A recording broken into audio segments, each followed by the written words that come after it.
You're listening to Cultivating Joy at Home, hosted by Laysha Trejo from LayshaTrejo.com, where we seek joy from God, not the world. This is more than a podcast. It is a community where we equip women who boldly seek joy in their lives that is unshakable and unstoppable, so that they can experience God's joy in every season, because they are counting on the joy of the Lord to be their strength to get them through. Let's start the show.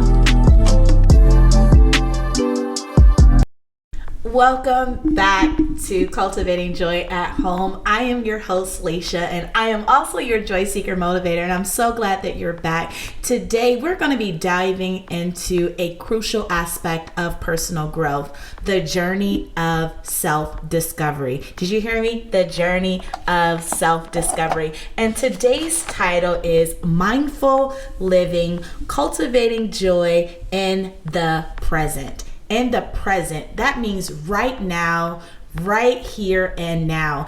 And today, I want to help guide you towards a deeper understanding of yourself. And I want to share why self-discovery is so pivotal on the path of personal journey. Okay? Is that all right with you? Of course it is, because you're here, girl.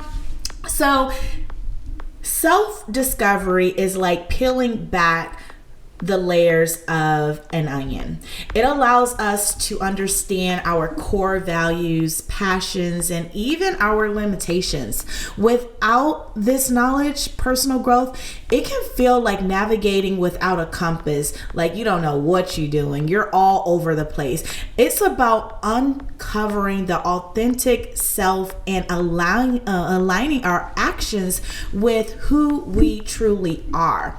And that's powerful. It's a powerful analog, and many of you guys listening right now might be wondering, how does self-discovery contributes to achieving goals and finding joy? And that's a great question. When we know ourselves, we can set goals that resonate with our true desires. It aligns our actions with our values and making the journey of self-discovery more fulfilling. Joy often emerges from it. Joy often emerges when we live authentically and pursue what truly matters to us. And sometimes we can get caught up in all of these things that people and culture puts on us, and we think that it's what we truly want. We think that it's what truly matters to us, but it's not. So that's why it's very important for self-discovery to really find out what truly matters to us. Not our husbands, not our family members, not our co-workers, not our church family, no one but us. But we have to make sure that it aligns with the word of God, that we're not in a place of rebellion, we're not in a place of jealousy and rejection and all of those different things, because I've mentioned it before. When we fall on this, it's all about me and all of that, then it's a whole destructive journey. And we're not talking about that, but we're talking about self-discovery. And it sounds like self-discovery is the foundation for a meaningful and joyful life. That's what I'm getting. What are you getting? Are you getting that too? I want to share with you practical steps that you can take to start your journey of self-discovery. Is that okay? All right. So start by reflecting on your interests. Start reflecting on your interests, values, and what brings you joy. Did you catch that? I'm going to say it one more time. Start by reflecting on your interests, values, and what brings you joy. Journaling is a fantastic tool for self-reflection. Additionally, seeking feedback from trusted friends and individuals or mentors can offer a valuable insights in this. So embrace curiosity about yourself. Embrace curiosity about yourself, and remember, it's a continuous journey. Okay? It's a continuous journey. Self-discovery truly seems like a ongoing process, right? It really does. But as we wrap up this part of me sharing with you about self discovery in this part of our podcast before we take a short break, I want you to be patient with yourself. Self-discovery is a long life or a lifelong journey, and it's okay not to have it all. It's okay not to have all the right answers right away. It's a process. Embrace the process. And remember that understanding yourself is a gift that keeps on giving. So thank you for hearing my little tidbit about the importance of self-discovery. And I want to take a short break real fast. Women with Joy is a prestigious membership community for Christian women who are looking for how to know joy, live joy, and keep their joy alongside a community of understanding journey women with a Christian mindset. Have you ever felt lost to the path to God in joy and don't know where you stand or where to start a fruitful life? With God, some may believe that it's impossible to have joy in the storm. God didn't give you the desire or faith goal for you to carry through without His direction. Are you tired of doing it in your own strength? Yet Proverbs 27:17 says, "Iron sharpens iron, and one man sharpens another." Having a life full of joy in every season is absolutely possible. Connect with the women in this community and learn practical steps that I, Laysha, and my Women of Joy team will teach you. Join now for a free Women with Joy community at womenwithjoy.com. Again, womenwithjoy.com.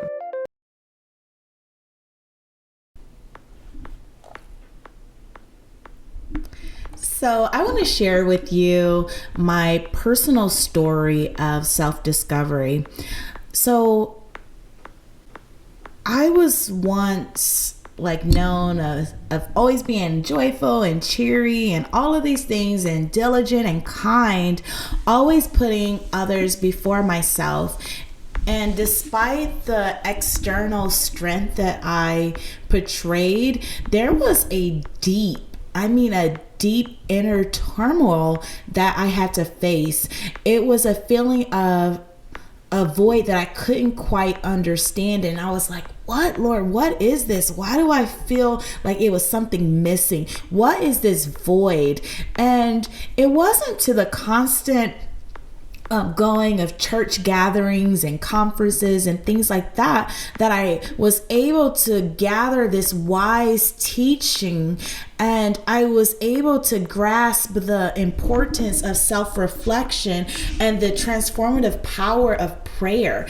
And it inspired me, and it inspired me so that I decided to embark on this journey of self-discovery, even before I even realized what I was doing.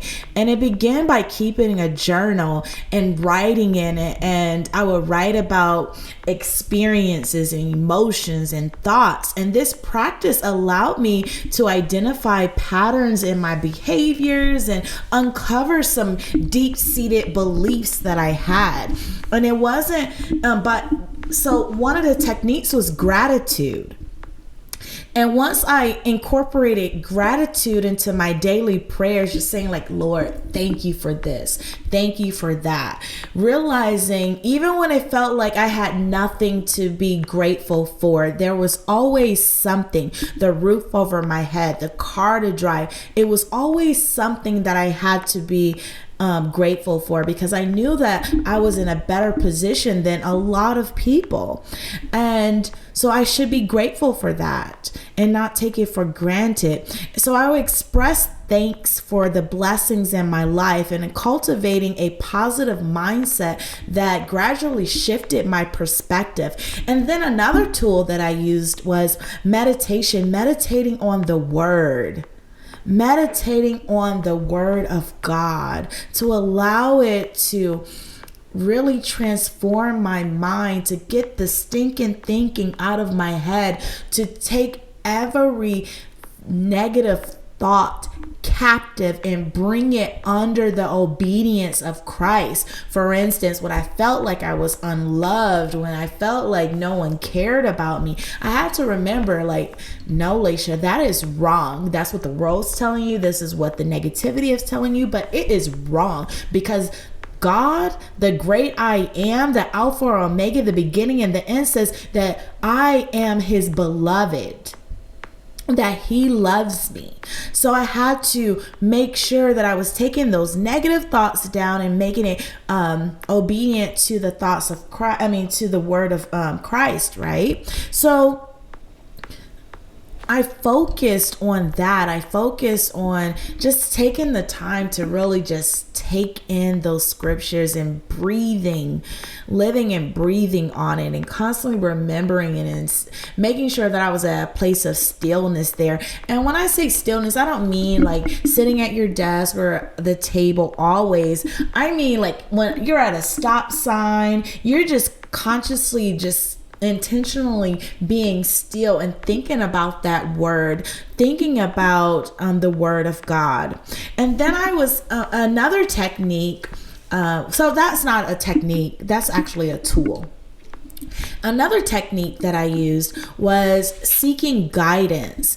I sought guidance from a trusted mentor in my life, in my community, and through conversations and shared wisdom, I was able to gain insight into my character and allowing myself to confront and address the fears and insecurities that I had. And then a second tool, or a third tool that I used, was scriptural reflection. I turned to sacred scriptures, Bible scriptures and verses, and I